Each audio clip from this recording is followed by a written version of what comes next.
Hey everyone, it's Naomi Wolf here, and I'm absolutely delighted to be joined once again by the illustrious Robert F. Kennedy Jr. Welcome, Mr. Kennedy. Thank you very much, Naomi. So you've told me I can call you Bobby, so I'm going to call you Bobby, if I Yes, may. please. Thank you. And the reason I reached out to you this morning, especially, is that I was shocked to be told by one of your colleagues that a state senator in my home state of New York has actually made a public announcement in a press release that I read as if he's proud of it, uh, alerting the world to the fact that he'd reached out to Jack Dorsey, the CEO of Twitter, to get you deplatformed for medical misinformation. Would you tell us about that, please? Well, I don't know much more about it than you do. I read the senator's name is Brad Holyman, and he's a senator from Lower Manhattan. And he's been very active for many years on the vaccine issue and on getting rid of vaccine exemptions for the MMR vaccine and the other vaccines in New York State. He sent a letter to Twitter accusing me and also my organization, the Children's Health Defense, of passing misinformation on Twitter. He did not specify exactly what the misinformation was. And as you know, we put a Children's Health Defense, we do not post misinformation. In fact, we fact check the movement. So if we see misinformation from people who are trying to support safe vaccines, we alert them. We have on our board, we have on our advisory board, we have a Nobel Prize laureate, Luc Montagnier, who discovered the HIV virus and won the Nobel Prize in 1983. We have two former chiefs of the National Toxicity Program. We have dozens of PhDs and scientists and doctors, and they would not tolerate if we were passing on misinformation. So we fact check everything that we do, all of our public statements rigorously. We cite and source all of them to peer-reviewed publications or to government databases. And, I would challenge Senator Holyman, sorry about that, to come up to a point, and we've sent him a letter challenging him to tell us where we got the facts wrong. As you know, the term vaccine misinformation has nothing to do with the accuracy. It has to do with it's a euphemism for any statement that departs from government orthodoxies or government proclamations, whether it's accurate or not. And so when they say vaccine misinformation, it just means that we are questioning things that they don't want people to question. A.J. Rollins has this famous quote about people don't tear out a man's tongue because they're frightened that he's going to tell a lie. They tear out his tongue because they're frightened that he's going to tell the truth. And, I think it's pretty clear that that's what we're dealing with here. I think as you and I, understand there's just an irony here that's almost comical and really shocking that a Democratic elected official would be calling on one of these, these internet titans who are really a threat to democracy. And I think Dorsey is the best of all of them because he's at least making noises about, I don't want to be a censor. And he's the least enthusiastic, but they're all, their business model, they're corporations. So they're serving their shareholders and they're relying on government contracts and they're relying on these contracts with large corporations. And so there's always this huge danger that these companies that now control the public square, they control all speech in America, will be hijacked for corporate purposes. And for a Democrat to be actually calling on them to censor information that criticizes a pharmaceutical product and a pharmaceutical product that is zero liability. These are the companies that brought us the opioid epidemic, that gave us Vioxx, that that just kill people wantonly for profit and show that again and again and again that they're corrupt and that they're venal and that they're craven and mendacious and murderous. Right. And for him to be calling on, an internet titan who now controls free speech in our country to censor information about a product made by one of those companies or all of those companies is really, it's crazy that the Democrats have gone this far. And, by the way, this is exactly what the First Amendment was put in the Constitution to prevent, which is government officials telling private publishers to censor criticisms of government policies. That's why we wrote the First Amendment. And in the Constitution, there's no exception. There's no pandemic exception. There's Right. no place, and by the way, Washington was very aware, and the founders were very, very much aware of pandemics and their danger, because there was a smallpox pandemic that debilitated, particularly the troops in Maine, when we were fighting for Ticonderoga and Saratoga and Montreal. There was the Northern Army, which is the Army of New England, essentially, were debilitated by smallpox epidemic, so they knew about it.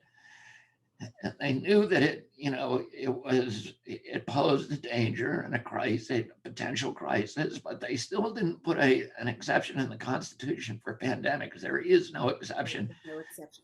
Well, let The me Constitution was written to protect inconvenient speech, unpopular speech, speech that nobody wants you to talk about. It was not put there to protect popular speech. There's a great movie about Thomas More, and there's dialogue in there that actually came from real life. But my favorite line from that movie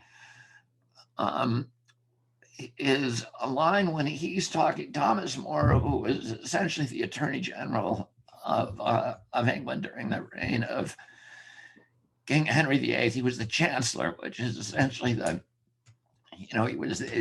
he was both the treasurer and the attorney general.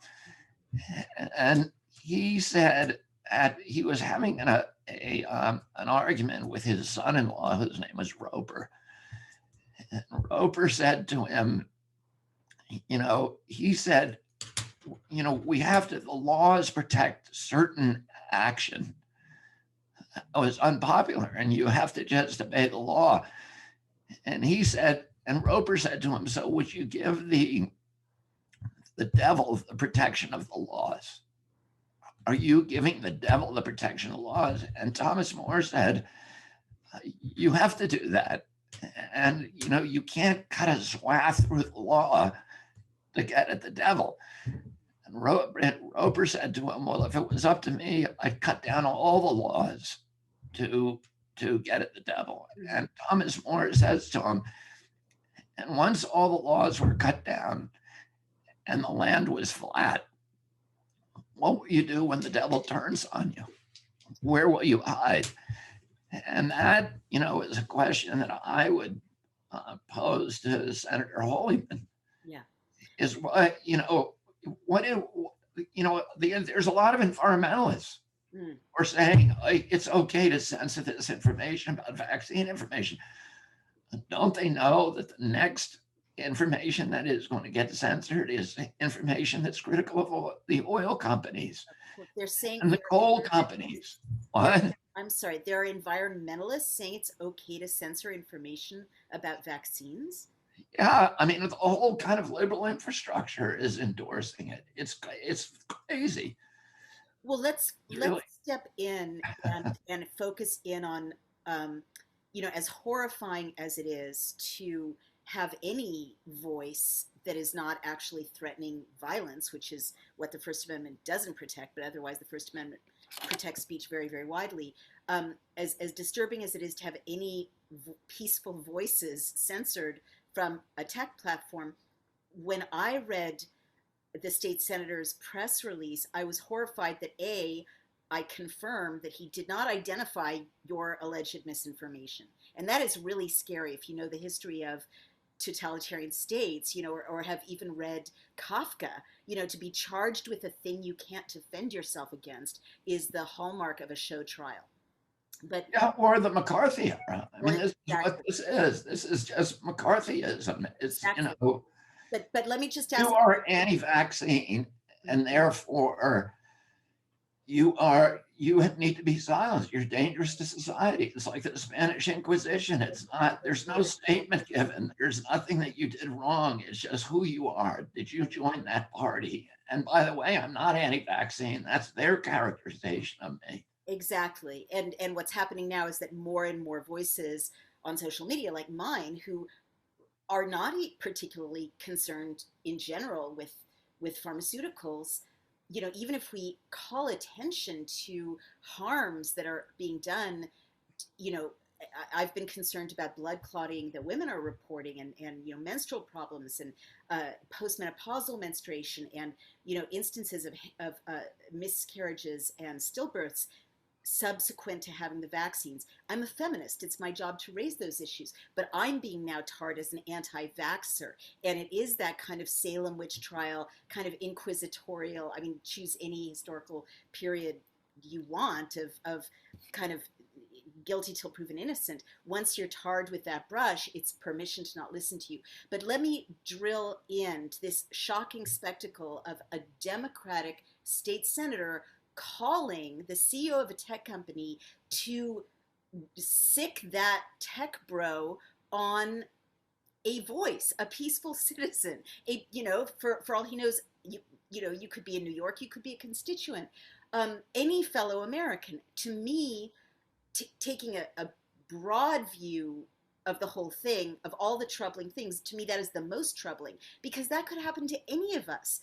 Any of us could have a state senator or our congressperson phone up their buddies in Silicon Valley and say, get rid of Naomi, get rid of the Sierra Club, get rid of the conservatives, get rid of people who want to stop that pipeline, get rid of people who want to push that pipeline through, because my interests are with the other side. I mean, it opens up such a cesspit of new levels of corruption and bullying and erasure of citizens' rights. What do you think about that? I mean, that is a new development. Isn't that scary? Well, unfortunately, it's not that new. I mean, this really started with Adam Schiff, who was the head of the Intelligence Committee, and that's very key. I mean, he and Mark Warner are the heads, respectively, in the Intelligence Committees in the House and in the Senate. And both of them have sent letters to the tech companies asking them to censor vaccine misinformation. Naomi, the reason that's really important is because the tech companies know that they need the Intelligence Committee on their side, because their big battle is to keep open these markets with China. And China is now coming back with its own versions of Facebook, and it's keeping Facebook out of China, and has TikTok, et cetera, and which are competitive. Right. And they need the White House, and that's the biggest market. That is where their growth is, where their pocketbooks are. They need the intelligence committees and the White House on their side in that battle with the Chinese. And so they don't mind sacrificing a voice like mine. Mark Zuckerberg doesn't care what I say about vaccines. I mean, he's not. I have almost 1 million followers. It's good for him that I'm on Facebook and keeping people engaged, or Instagram keeping people engaged, etc. He's not going to do that. There's no interest in him. The only reason that he's going to erase me is because he believes that he is doing something the government wants him to do, and he wants something from the government. Right. Got it. That is really, really dangerous, because the next government that comes along, it's a Republican administration, and they got in there with money from the oil industry or the coal industry or the chemical industry or Monsanto or whatever.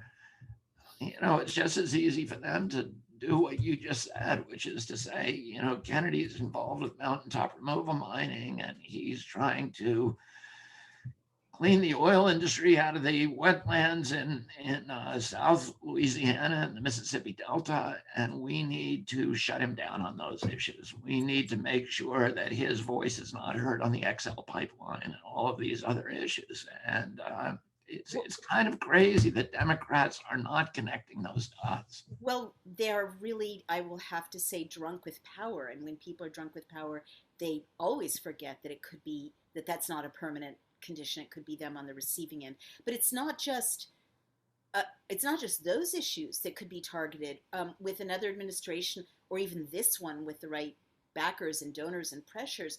There could be wiping out of LGBTQ voices, or wiping out of discussions of reproductive rights. I mean, people really have to imagine that if it happens to you, it's not going to stop with you. It's going to happen to all of us.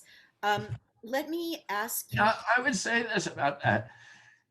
And I didn't know this until today about Holyman, because it mentioned it in the article, but he's gay and he's mad. It takes notice in the article that he's married to a man.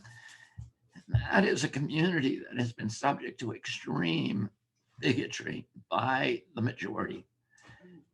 And you would think that people who have had that experience, which I'm sure that he's experienced terrible, terrible prejudice and damaging prejudice in his lifetime, and he has children who also might be subject to that kind of prejudice. But you would think that anybody who is in a minority position would understand the danger of empowering the majority to silence minority voices.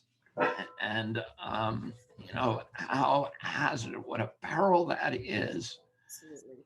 To human rights and civil rights in every respect. Absolutely. So, two last questions. So Bill Gates, the Bill and Melinda Gates Foundation, we talked about them before.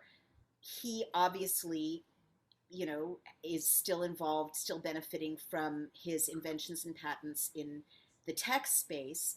And at the same time, he's invested in and distributing vaccines. Doesn't it create a truly unholy alliance now that this kind of, I don't even know what to call it, gesture has been completed of an elected official calling on Silicon Valley to erase someone critical of vaccines? Don't we have the danger of these kind of conflicted tech bros who might be invested in the software, in the platform? Microsoft has the model for the vaccine passport, quote unquote, and the former CEO is also invested in vaccines and distributing vaccines around the world through his nonprofits. Couldn't that create a kind of totalitarian reality in which the message about vaccines, the investment in the software to produce the vaccine passports, the ownership of the platform in which we talk about vaccines, are all owned by the same people, and they all. That's what we've been talking about from the beginning.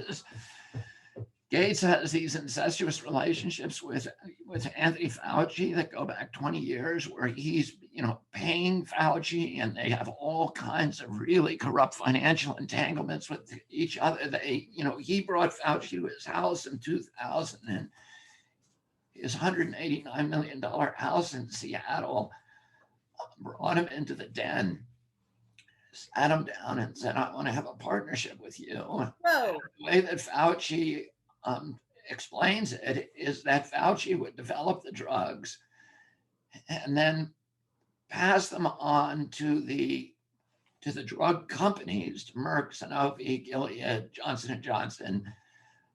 Gates would then guarantee markets in Africa through his control of WHO. Oh, wow. And those companies don't want to give vaccines to Africa because it's very uncertain. Botswana has a government this year that says, yeah, we want them, and not next year. And Gates because he controls WHO, he controls those countries, because WHO pays for their health ministries and supplies all their HIV medications, and they have to do what WHO tells them to do. So he can require those countries to buy the vaccines from these companies, and he then is invested in the companies. In Merck, he owns, and by the way, Gates has no pretension that he gives a crap about public health. Right.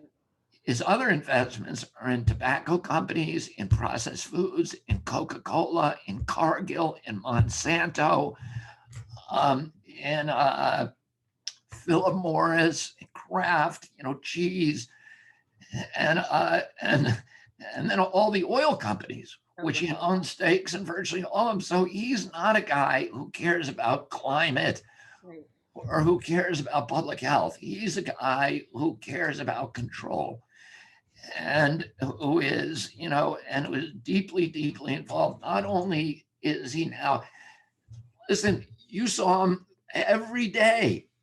He was on TV, Dr. Gates, Right. as a public health expert. Right. Telling, what was his message? You got to shut down, you got to lock down, you got to wear a mask, and it will never end until you take your vaccine, which I'm making for you. Right. That's exactly right. And he kept saying, and I'm consulting with Dr. Fauci every day. We are coordinating this countermeasures in response to the academic. And then he's also invested. He's the biggest investor in Apple and in Facebook. So he's invested in all his competitors. Oh my God. Now, all of these, and then what happened during the pandemic? We do the lockdown, obliterates the American middle class. It transfers $1 trillion of wealth upwards to where? Silicon Valley. That's right. He makes 22 billion. The other guys are all,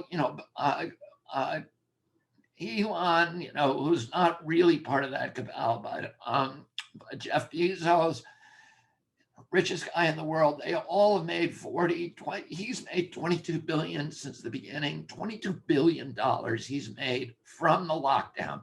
Right. And these are the companies that are in charge of censoring criticism of the lockdown. I get it. It's which is making them rich. So the whole kind of incestuous, corrupt coup d'etat against American democracy, against public health, and using this, biosecurity as a justification to impose these totalitarian controls on our nation is really, terrifying. You know what it is. Yes. I mean, we can see it happening. We read about it in Orwell. We read about it in Kafka.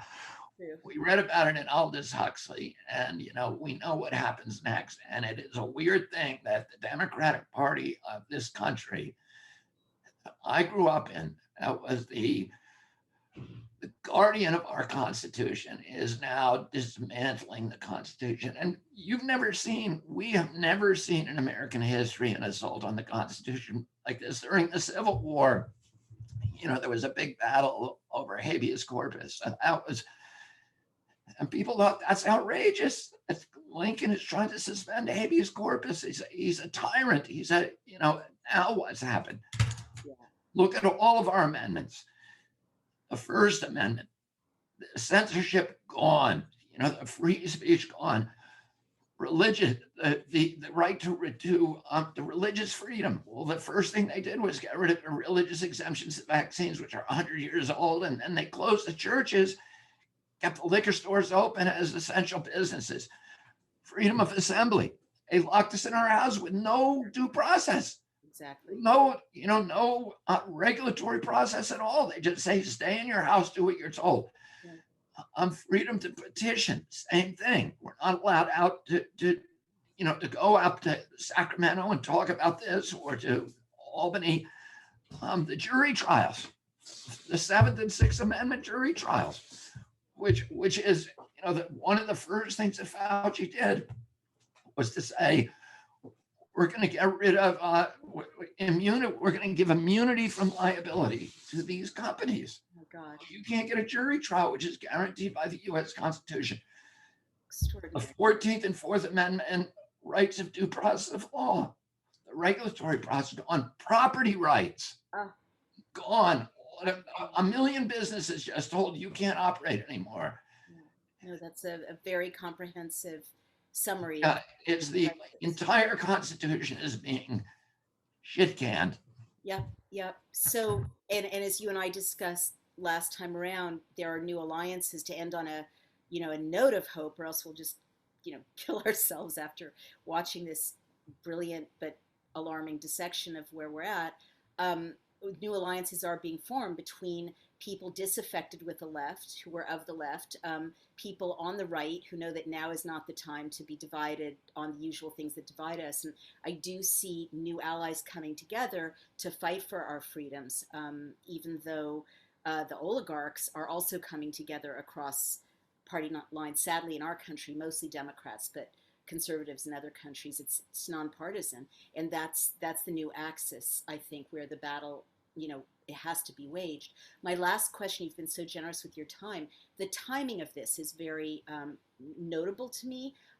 Last night, all day yesterday on Twitter, women were sharing their stories of horrible effects, and I won't go into the details of horrible kind of menstrual effects, reproductive effects, real aberrant reactions, as and women know their bodies, right, to being vaccinated. There's no, correlation is not causation, and there are no studies. There are no studies of pregnant women, no studies of lactating women with these vaccines, but women were in by scores and scores and scores and hundreds telling their stories, and this got picked up by some women-oriented news outlets. Now, I was certainly also reporting it. Today, this announcement comes out about getting you off of Twitter. Today, Johnson and Johnson, is suspended by the FDA and the CDC. Can you speak to that timing at all? I mean, I kind of feel like, people were starting to really question this issue of, no safety for pregnant women. Women having these terrible outcomes. 77% of the adverse reactions being women. This was starting to get mainstream traction, and today they withdrew the Johnson & Johnson vaccine, or they made the announcement about it, and today you got announced as being about to be ejected from Twitter. What do you make of the timing? Well, they Johnson and Johnson vaccine had a problem because it uses an adenovirus protein. It's really a witch's brew of proteins, and nobody really knows what it will do or what impacts it will have on autoimmunity, particularly. And that's where the big problem, that everybody anticipates is with all of the other injuries they've had. We've had so many deaths immediately following vaccination, but vaccine deaths and most vaccine injuries don't leave a fingerprint. Hmm. Oh, you can't tell whether that person died of a heart attack or whether it was a vaccine caused heart attack. Nobody can tell. Hmm. What you need to do is count all the deaths, and then count them up and see if they beat, if it's worse, the deaths after. We know, for example, out of every 100,000 people in the United States between 75 and 85 years old, 12 die per day. We ought to be looking at the vaccine, and if the day after they get the Moderna vaccine, if 50 people are dying, that's a safety signal. That's the only way you'll tell. But what CDC does is very dishonest. Anybody dies after vaccine, they say, we looked into it and it's not vaccine related. Well, of course they didn't look into it. They're just saying it's not vaccine related. It's just a lie. Nobody can say it's vaccine related. Nobody can say it's not, because there's no fingerprint. You have to count them all, and they have a system that, by their own admissions, counts fewer than 1%, not 1%, fewer than 1% of vaccine injuries. Why did Johnson & Johnson suddenly come clean and say, yes, all these women are getting blood clots? Because the particular injury that they were getting, which is a form of thrombosis, a venal thrombosis, is so rare that frontline doctors were saying this can only come from the vaccine. Wow. And you had 6 people in a very short time, women in a very short time, get these very, very serious injuries. One of them died, and they couldn't. It was implausible for them to continue to not deny it. So you're getting all these people injured. You're getting all these women with that who are having now reproductive problems, who are losing their babies, who are getting, having uh, problems with their menstrual cycles, or having breast problems. All of these problems that are related to the reproductive system are happening. They can dismiss them all, but they could not dismiss the thrombosis, because it's so rare that everybody knows when you see it, it's got to be linked to the vaccine, and that's why they had to suspend it. And it's a scary time we live in because the public health agencies are not protecting public health. Their objective is not to save Americans' lives. It's to vaccinate as many people possible, and that is not a good system. No, indeed. Well, on that note, if people want to help you, what should they do? They should go to our website, join Children's Health Defense. You can join for life for $10, so it's cheap. But even if you can't, if you don't have that money, go and get the Defender so that you can educate yourself. The Defender is our daily newsletter, and it has the truth in it. We rigorously fact check everything. Anything that you find in the Defender, you can rely on. So, and we are publishing all of the information that is censored everywhere else. So please come and join us. Thank you very much for your courage and for your commitment, Naomi. Thank you so much for yours, and thank all your colleagues. We'll get this out far and wide, and I know a lot of people want to help you in your fight. Thank you so much. Thank you. Take care.